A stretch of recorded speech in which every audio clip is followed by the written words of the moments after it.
تو تم دوسرے کی بات بھی مکمل سننا اور دوسرے شخص کی بات سنے بغیر کبھی فیصلہ نہ کرنا۔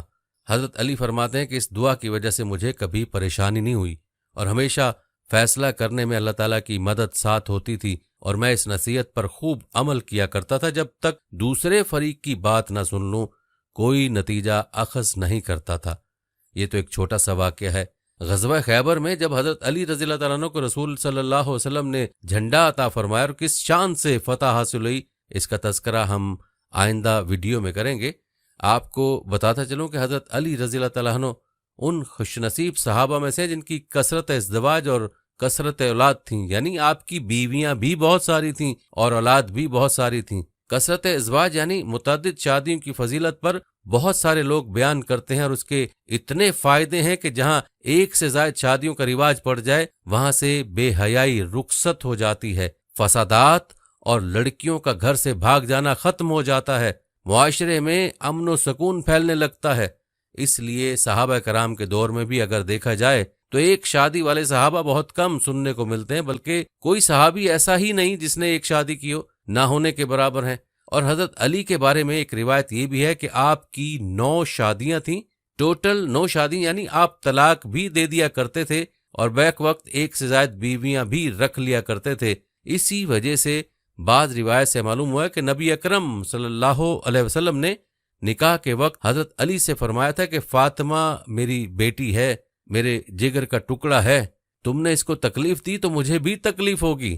بس محدثین اور مصنفین لکھتے ہیں کہ یہ ایک زبردست اشارہ تھا اس طرف کہ فاطمہ کے ہوتے ہوئے علی دوسری شادی نہ کریں، لہٰذا حضرت علی ہمیشہ اس پر قائم رہے۔ حالانکہ آپ کثرت سے طلاق دیا کرتے تھے اور آپ کی طبیعت بھی جلالی تھی، مگر حضرت فاطمہ کو کبھی نقصان نہیں پہنچایا، یعنی کوئی تکلیف نہیں پہنچائی۔ جب تک حضرت فاطمہ زندہ رہیں آپ ان کی خدمت کرتے رہے۔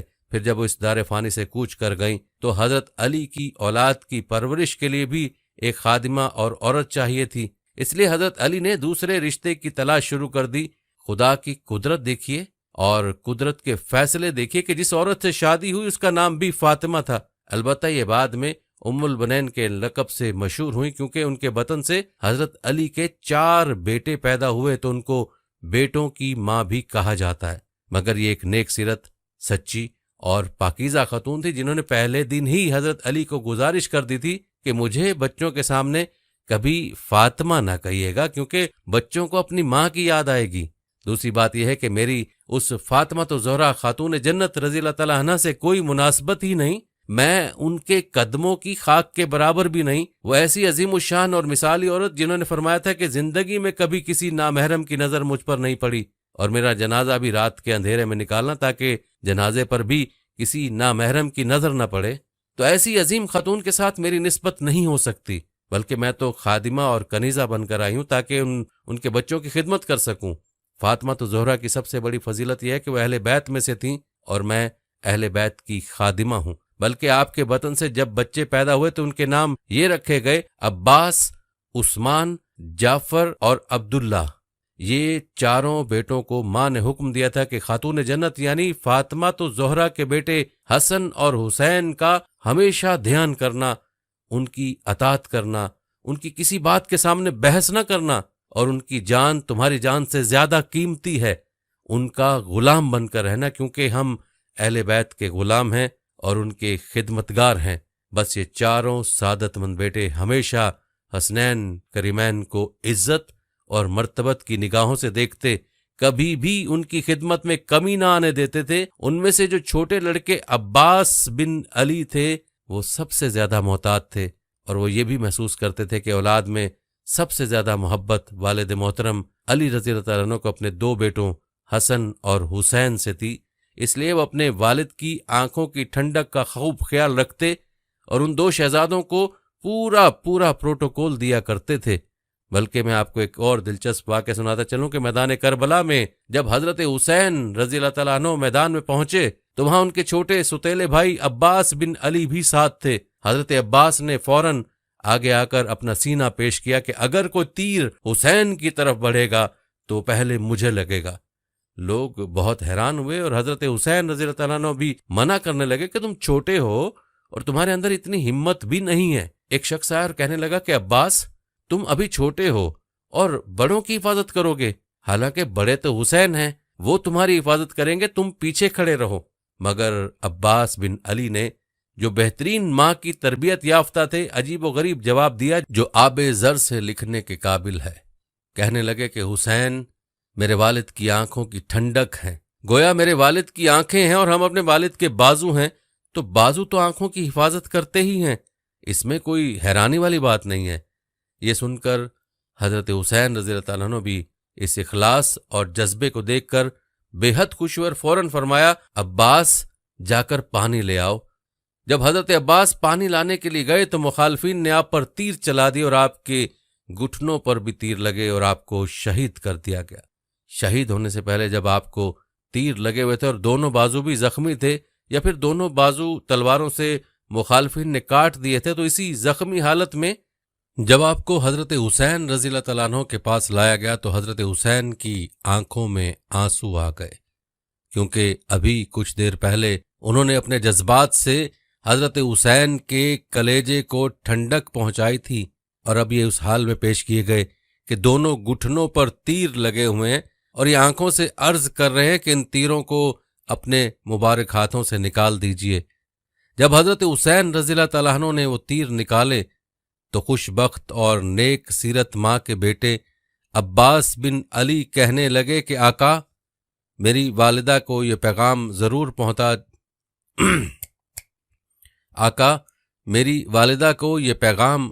پہنچا دیجیے گا کہ میں نے ہمیشہ آپ کی خدمت کی ہے اور آج اپنے دونوں ہاتھوں سے معذور ہونے کی وجہ سے آپ کو تکلیف تھی کہ آپ میرے گھٹنے میں پیوست تیروں کو نکال رہے ہیں، ورنہ اتنی بھی تکلیف آپ کو زندگی میں نہ پہنچنے دیتا۔ یہ تو ایک بیٹے کی داستان تھی۔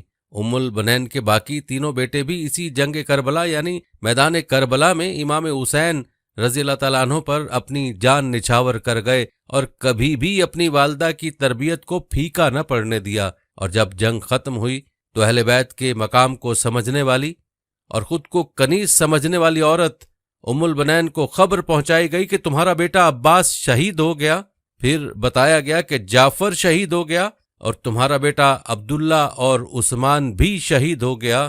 اس عورت نے چیختے ہوئے کہا کہ مجھے صرف یہ بتاؤ کہ میرے یہ سب بیٹے حضرت حسین کی شہادت سے پہلے شہید ہوئے ہیں یا بعد میں؟ اس عورت کے جذبات اور احساسات اس طرح تھے کہ گویا اس کا دل پھٹ جائے گا۔ جب اس کو بتایا گیا کہ یہ سب پہلے شہید ہوئے اور انہوں نے خوب حفاظت کی اور حضرت حسین ان سب کے بعد شہید ہوئے، تب جا کر اس ماں کو سکون ملا جو اہل بیت کے مقام کو سمجھتی تھی اور اپنے بیٹوں سے زیادہ اہل بیت کی فکر رکھتی تھی۔ اس نے سکون کا سانس لیا اور شکر ادا کیا کہ الحمدللہ میرے بیٹوں نے حق ادا کر دیا، سبحان اللہ۔ اہل بیت کی بہت بڑی عظمت اور قدر ہے، اس کو شریعت میں خاص اہمیت دی گئی ہے۔ اسی طرح ایک واقعہ ایک زانیہ عورت کا جس نے غلطی سے زنا کر لیا تھا اور پھر حمل ٹھہر گیا، اس کا ناجائز دوست چھوڑ کر بھاگ گیا۔ یہ حضرت علی کرم اللہ وجہہ کا زمانہ تھا۔ یہ عورت بہت پریشان ہوئی، اپنے گناہ کا بوجھ اپنے ساتھ لے کر پھرتی تھی اور دل ہی دل میں ندامت تھی کہ اس گناہ کا خمیازہ کیسے بھگتنا ہوگا۔ بچہ بھی پیٹ میں ہے اور وہ شخص بھی بھاگ گیا ہے۔ ایک دن جب اس پر حد سے زیادہ غلبہ ہوا اور آخرت کا عذاب اس کے سامنے تھا تو اس نے خود کو پاک کروانے اور دنیا میں ہی اپنی سزا حاصل کرنے کا ارادہ کیا۔ لہٰذا یہ امیر المومنین مسلمانوں کے خلیفہ حضرت علی کرم اللہ تعالیٰ وجہہ کے پاس آئی، مسلسل روئے جا رہی تھی اور حمل بھی اس کے پیٹ میں ٹھہرا ہوا تھا۔ اس نے حضرت علی کے دربار میں جرم کا اقرار کیا کہ حضرت میں نے زنا کیا اور میرے پیٹ میں یہ غلط بچہ ہے جس کی سزا مجھے اس دنیا میں مل جانی چاہیے تاکہ آخرت کی ہمیشہ ہمیشہ کی سزا سے بچ جاؤں۔ حضرت علی کرم اللہ وجہہ بہت پریشان ہوئے کہ اس کا فیصلہ کیسے کیا جائے، اس پر حد کیسے جاری کی جائے۔ چنانچہ انہوں نے کچھ مخصوص سوال کیے کہ زنا کیسے ہوا اور کب ہوا وغیرہ وغیرہ۔ ان کا ارادہ یہ تھا کہ اگر کوئی بھی شک و شبہ والی بات ہوگی یا عورت کمزور بات کرے گی تو اس سے حد ساکت ہو جائے گی اور اس کی جان بچ جائے گی، پھر امید ہے کہ اللہ تعالیٰ قیامت والے دن بھی اس کو معاف فرما دیں گے۔ مگر اس عورت نے ہر بات کا جواب دے دیا جس سے حد زنا جاری ہوتی تھی اور زنا ثابت ہوتا تھا۔ اب کی بار حضرت علی نے اس کو حکم دیا کہ تم جاؤ اور وضع حمل تک صبر کرو، یعنی ابھی اس بات کا کسی سے بھی تذکرہ نہ کرنا، جب بچہ پیدا ہو جائے تو پھر میرے پاس آنا تاکہ بچہ ضائع نہ ہو اور بلا وجہ بچے کی موت نہ ہو۔ وہ عورت یہ سن کر صبر میں آ گئی اور کہنے لگی ٹھیک ہے۔ چند ماہ بعد جب وضع حمل ہو گیا تو دوبارہ اس کو فکر لاحق ہوئی کہ اگر میں مر گئی تو مجھے آخرت میں زانیہ جیسا عذاب ملے گا، اس سے بہتر ہے کہ دنیا میں ہی سزا مل جائے تاکہ آخرت کی ہمیشہ ہمیشہ رسوائی سے بچ جاؤں۔ وہ بچے کی ولادت سے فارغ ہوتے ہی دوبارہ حضرت علی کے دربار میں حاضر ہو گئی۔ حضرت علی پھر پریشان ہو گئے کہ میں نے تو سوچا تھا کہ اپنا گناہ بھول جائے گی اور بچے کی خوشی سے اس کا خیال بدل جائے گا، مگر یہ پھر آ گئی۔ دوبارہ آپ نے وہی سوال دہرایا اور اس عورت نے تفصیلی حال بتلایا جس سے زنا ثابت ہوتا تھا، کوئی بھی شک و شبہ والی بات نہیں تھی۔ اب حضرت علی رضی اللہ تعالیٰ عنہ نے حکم فرمایا کہ تم ابھی جاؤ اور بچے کو دودھ پلاؤ، تمہارے علاوہ بچے کا کوئی وارث نہیں ہے اور اس کو پالنے والا بھی کوئی نہیں ہے، لہٰذا کم از کم 2 سال تک اس کو دودھ پلاؤ اور پھر واپس آنا، پھر حد جاری کریں گے۔ اس مرتبہ دوبارہ اس عورت کو سکون ہو گیا اور صبر آ گیا۔ وہ سوچنے لگی کہ بچے کا کوئی قصور نہیں ہے کہ میں اس کو اکیلا چھوڑ کر حد جاری کروا کے مر جاؤں۔ چنانچہ وہ 2 سال تک خوش و خرم رہی اور خوب توجہ اور محبت سے اپنے بچے کو پالا۔ جب وہ بچہ 2 سال کا ہو گیا اور کھانا وغیرہ کھانے لگا تو یہ عورت اب تیسری مرتبہ حاضر ہوئی۔ اب یہ پہلے سے بھی زیادہ بے چین تھی اور اصرار کر رہی تھی کہ مجھ پر حد جاری کی جائے، میرا گناہ بخشوایا جائے اور مجھے پاک کیا جائے، مجھے طہارت عطا فرمائے۔ اب یہ تیسری شہادت اس کی خود کی ہو چکی تھی۔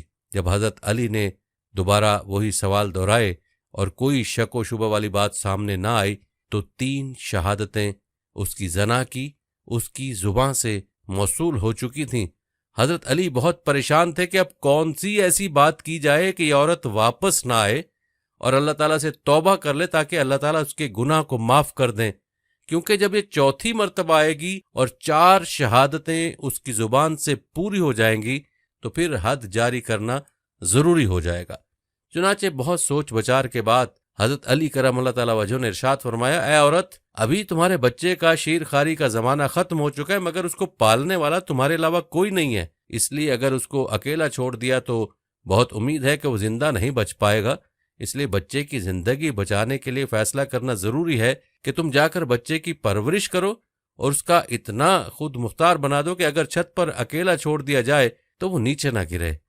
یہ عورت اس عجیب و غریب فیصلے پر حیران ضرور ہوئی، مگر امیر المومنین کا یہ فیصلہ تھا اس لیے مان لیا۔ امیر المومنین حضرت علی کرم اللہ تعالیٰ وجہ اس عورت کو زندہ رکھنا چاہتے تھے تاکہ یہ توبہ کر لے اور اس کی توبہ کی وجہ سے اللہ تعالیٰ اس کے گناہ کو معاف کر دیں۔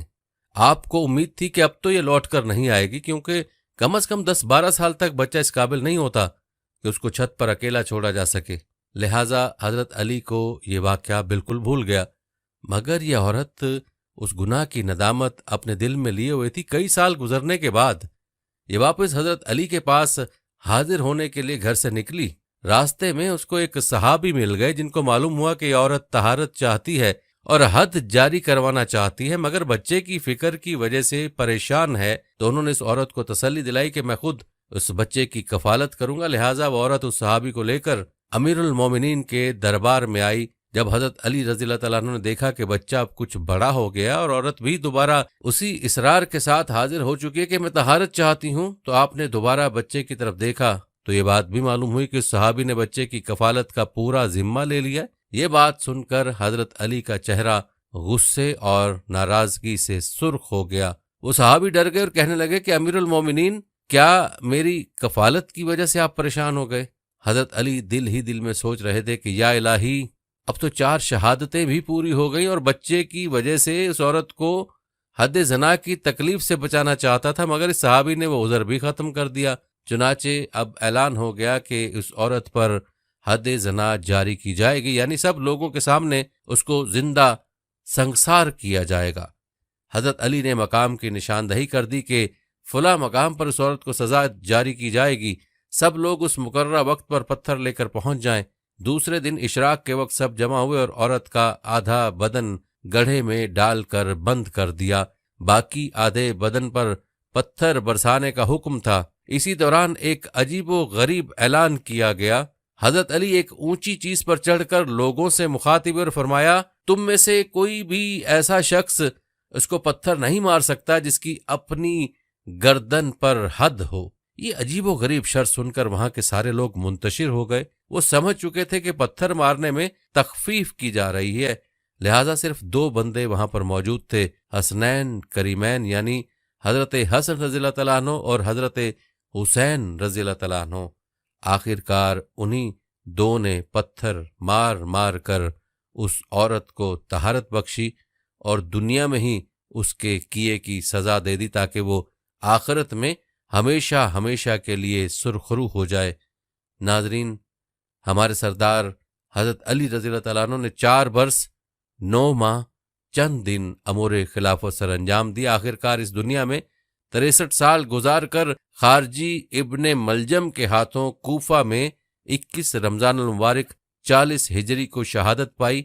ہماری اللہ سے دعا کہ اللہ پاک حضرت علی کی قبر مبارک پر لاکھوں کروڑوں رحمتوں کا نزول فرمائے اور ہمیں حضرت علی جیسا حکمران بار بار نصیب فرمائے۔ ناظرین، حضرت علی رضی اللہ تعالیٰ عنہ کے فضائل اور کمالات اور ان کی سیرت کے درخشاں پہلو تو بے شمار ہیں، طوالت کے خوف سے ان سب کا احاطہ نہیں کیا جا سکتا۔ آخر میں عرض ہے کہ حضرت علی رضی اللہ تعالیٰ عنہ اور ان کی آل نسب خاندان سے عقیدت کے اظہار کے لیے اپنے گھر میں بچوں کا نام علی رکھیں۔ اللہ تعالیٰ ہمیں ان بزرگ ہستیوں کے نقش قدم پر چلائے۔